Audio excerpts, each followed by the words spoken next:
Welcome to the Navigating Your Life show. I'm your host, Nat Williams. Tonight we're going to look back over the last season and highlight some of the moments in our shows that we think were memorable. We've had shows that have concentrated on health, on personal development, on our environment, on family and friends, and lots of other areas. So let's begin looking at some of those clips. Here we go. Christine, come on in. Hello. Hi. Wow, wow, Hi, wow. guys. How are you? Good. How are you? Good. So we're going to show our audience at home the before and after picture of you so they can see the transformation. Big difference. Wow. But what do you think about this transformation? Well, these girls, we went in, we had a talk. They said, are there any limitations? I said, no. And they cut quite a bit off my hair. Yes, Really? we did. Yes. And it just feels lighter and I feel more energetic. Wow. Wow. Yeah. What is it for a person who's thinking about changing some aspect of themselves? What advice would you give them about how to go through that consideration and that decision? I would say be open to the people who are the experts. These girls do hair day in and day out, and they know what looks good for people. Sure. And they can help you break out of a shell and try something new. Wow. The challenges facing our youth in Camden today are mainly those that are facing other urban areas, even rural areas throughout the country.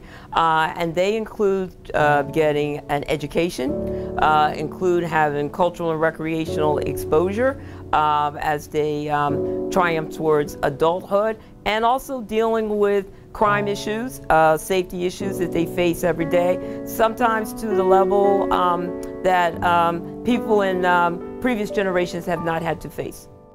Yes, I have a unique perspective because I see what happens on the other end. In my office, I do something that's a lot different than anybody else in law enforcement, and that is to work on crime prevention. And the challenges that I see actually begin in the home with families that are dealing socioeconomically with, the loss of jobs, poverty, and so forth, and oftentimes that parents that are young or grandparents that are rearing children, and it makes it very, very difficult, and they face their own unique challenges. And that is, number one, that they don't have a mentor or a supervisor in their lives, or an individual that's really a role model they need to have. And secondly, that their expectations are very low.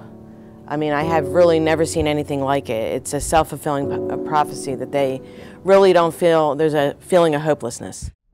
What we do here is we do facilitated team building. And so what we do is we group people together in small groups of people, and we take them through different activities according to goals that they set for the day. Certain goals that people work on are communication, trust building, increasing the synergy in a group. And so what we do is we use non-traditional methods, and we use these life-size activities that you see all around you in order to get them to realize for themselves a new way of thinking.